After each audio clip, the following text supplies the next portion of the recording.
नमस्कार, मिथिला मंच न्यूज में आपका स्वागत है। मैं हूं मनोज। हम बता दें, चुनाव की अब समय आ ही गई है, पंचायत चुनाव के कारण गार्जियन बनाते हैं जनता। जो मुखिया पद बनेंगे तो हमको सेवा करेगा, हमारा दुख को दूर करेगा। किसी भी प्रकार की अन्याय की बात आएगा तो मुखिया जी देखेंगे। परंतु मुखिया जी तो वो पीओ फेंको पेपर पढ़ करके मुखिया बन गए हैं। नियम की बात तो मालूम है ही नहीं और मुखिया बन जाते हैं। तो मुखिया बनते हैं इसीलिए जो सरकार की योजना आएगा जनता के नाम से, तो जनता को अंधा बनाना है अपना गैंग ग्रुप के द्वारा और यह माल को अपना लूटना है। इसलिए तो आप कैसे कीजिएगा? जब आप मान लीजिए मुखिया बनिएगा तो कमीशन पर, बिना कमीशन का कोई काम ही नहीं होगा। आपको वहाँ पर प्रखंड में जाना पड़ेगा, वहाँ कमीशन देना पड़ेगा, जो साइन करेगा वो मांगेगा। तो आप कैसे कर पाइएगा? हम इस प्रकार से करेंगे जो भीमराव अंबेडकर साहब जी ने नियम बनाए, सुप्रीम कोर्ट साहब पास करके यह जनता नाम की संदेश पावर जनता को जो दे दिया गया है, जो वह पावर के द्वारा यह भी 5 साल पर यह पद बराबर आता है। हम ये देखे हैं जो जहां भी रिश्वत की बात करता है तो कानून में कहीं नहीं है जो रिश्वत दे करके या यह पास कराना। जनता की आवाज के द्वारा हम तैयार रहेंगे, जनता मांग करेगा और वहां से इनका आदेश ला करके देंगे। यदि नहीं ला के देता है, वो नहीं पास करेंगे, नहीं लिखेंगे, तो मैं जनता के साथ आंदोलन के साथ करके अपना हक जनता को ला करके जनता के पास संदेश कहता है कि जब भी कोई मुखिया बनता है तो कमाने के लिए लग जाता है 5-10 साल का। तो आपको भी लगता होगा कि हम मुखिया बनेंगे तो हम कमा सकते हैं, ये भी आप सोच सकते हैं? मेरा ये सोच है ही नहीं। अब मेरा आदत भी है जो परिभाषा पहले से भी गांव समाज में आता है, जो अन्याय का विरोध मैं बराबर करते रहता हूँ। मुखिया हो, सरपंच हो, मेंबर हो या जितनी थाना हो, मैं सारा का विरोध करते आ रहे हैं। आपका और क्या रोजगार है? आप क्या काम करते हैं? और काम तो यही है जो अपना गरीबी आसन का है, वो अपना धंधा करते हैं, रोजी रोटी खाते हैं, किसी का ठकौती में नहीं जाते हैं।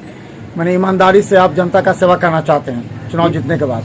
ईमानदारी ये है जो जनता के नाम की आता है, इंदिरा आवास, वृद्धा पेंशन, जो भी चीज मृत्यु हो गया तो उनको सरकार घोषणा किया।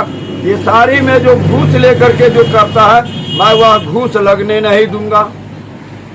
उनसे जिस प्रकार से लड़के लेना होगा कानूनी दरबार के द्वारा लड़के लेंगे और जनता की संदेश पहुंचाएंगे, उसमें घूस नहीं लगने देंगे।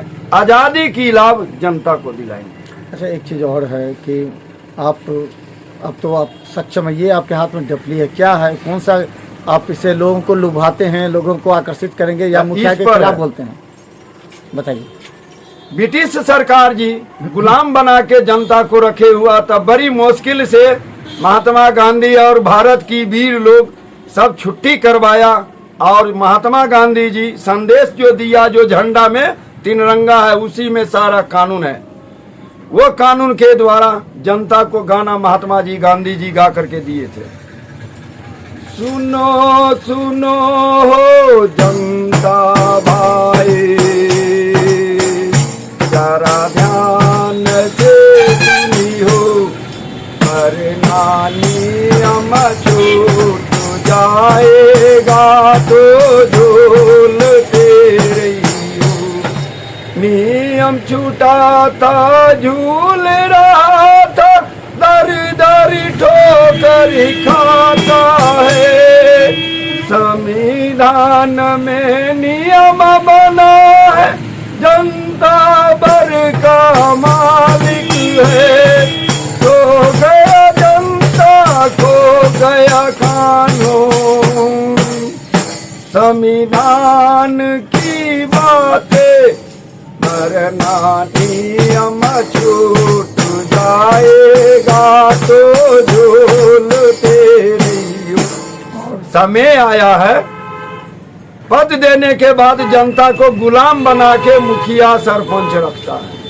पद आया है आजादी पाने के लिए, अच्छा सोशल वर्कर खोज के लाने के लिए। सोशल वर्कर की कानून में नाम है, जो न्यायालय का भी ऐलान है, जो सोशल वर्कर किसी भी व्यक्ति के साथ कोई अन्याय करता है तो वो समाचार ला करके न्यायालय में आके बतलावे, न्यायालय सुन करके वह निर्दोष की वहां से छुट्टी कराएंगे, अपना कमाएगा खटाएगा। ये समाज सेवक सोशल वर्कर में, समाज सोशल वर्कर में आप भी आते हैं। अब एक अंतिम में आप तारालाही लोगों को क्या संदेश देना चाहेंगे? अंतिम में आप संदेश में जनता को दे रहे हैं, जो यह सारी घूस बंद रहेगा वो हम पर जिम्मेदारी रहेगा। जनता का जो हक का नियम सरकार से आता है, या थाना हो या ब्लॉक हो, कोई भी डोरिएट मुकदमा झूठे आवेश में लगा करके तंग करता है, यह सारी चीज से हम बिना घूस का बिना पैसे का उनको आजाद कराएंगे। चलिए, तो हम बताते हैं हमारे साथ तारालाही पंचायत के हैं, काफ़ी अच्छे व्यक्ति हैं, सोच रहे हैं अच्छा, संविधान के प्रति सोचते हैं और ये सोचते हैं कि संविधान के नियम के तहत सरकार चले, योजना चले, गांव का विकास हो। धरातल पर ऐसा कुछ दिखता नहीं है, क्योंकि जो पैसा लेता है वो उठाता है, खाता है, जनता तक नहीं पहुंच पाता है। इन्होंने कहा, लेकिन उन्होंने कहा कि अब चुनाव जीतेंगे तो भ्रष्टाचार को समाप्त कर देंगे, लोग जनता के लिए लड़ करके योजना लाएंगे, अब बिना कमीशन के विकास करेंगे। ये हैं जगत साजी, तारालाही के इस बार मुखिया के प्रत्याशी हैं। धन्यवाद जगत जी।